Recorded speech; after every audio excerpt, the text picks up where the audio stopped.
நம்ம வீட்டு காம்பவுண்டை ஒட்டி அந்தி மலர்னு சொல்கிற ஒரு வகையான பூச்செடி இருக்குது. இது இந்த சமயத்தில் சீசன் பூ மழை வரவும் வந்து நல்ல சீசனுக்கு அழகாக பூத்துருக்கு. இது இன்றைக்கி நான் பறித்து கட்ட போகிறேன். இதை உங்களோட ஷேர் பண்ணிக்க இன்றைக்கி விரும்புகிறேன்.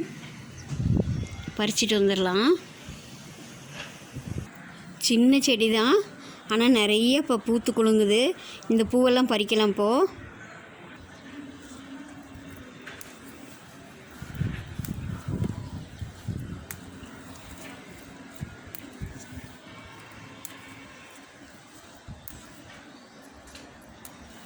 பூ பாருங்கள், சும்மா கலர்ஃபுல்லாக ஜம்முன்னு இருக்குது.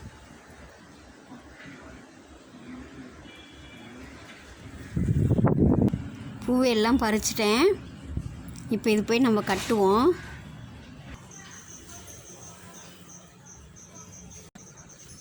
நூல் எடுத்துகிட்டு வந்துடுவோம்.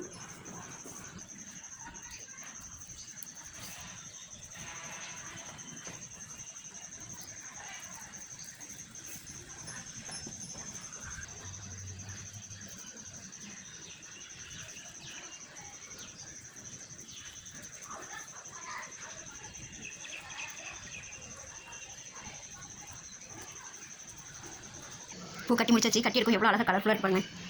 அடுத்தது என்ன பூ கட்ட போகணும் தெரியுமா? வாங்க பார்க்கலாம்.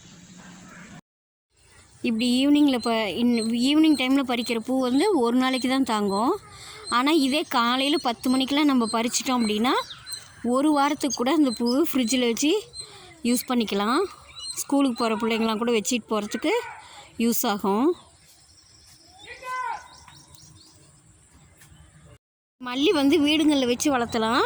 தொட்டி செடியாக கூட வச்சு வளர்த்தலாம். அப்படி தொட்டி செடியாக வச்சு வளர்த்துற மாதிரி இருந்ததுன்னா நம்ம என்ன பண்ணலாம், தொட்டியில் வந்து கொஞ்சம் மண்ணை கொட்டிட்டு கொஞ்சம் உரமும் சேர்த்திட்டு இப்போ இந்த மாதிரி ஒரு தண்டுள்ள கிளையை எடுத்துகிட்டு இதோட கட் பண்ணிவிட்டு இந்த ரெண்டு கணுவு பகுதி வந்து மண்ணுக்குள்ளே முழுகிற அளவுக்கு வச்சுட்டு இப்படி கொஞ்சம் கிராஸாக இப்படி சாய்ச்சி வச்சிட்டோம் அப்படின்னா இந்த இடத்துலேருந்து புது கணுவெல்லாம் விட்டு செடி வந்து தலைய ஆரம்பிச்சிக்கும்.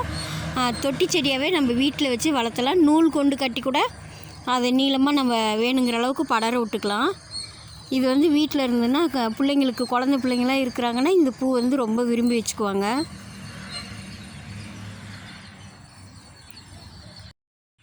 மீடியமான செடி தான், ஆனால் பூ பாருங்கள் எவ்வளோ பூத்துருக்கு.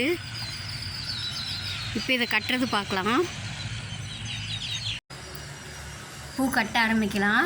நூல் எடுத்துக்கிறேன். 3 பூவை வச்சு கட்டிக்கலாம்.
பாருங்கள், பூ அந்த சின்ன செடி தான் பூ பறித்து கட்டினதையும் பாருங்கள் இவ்வளோ வருது.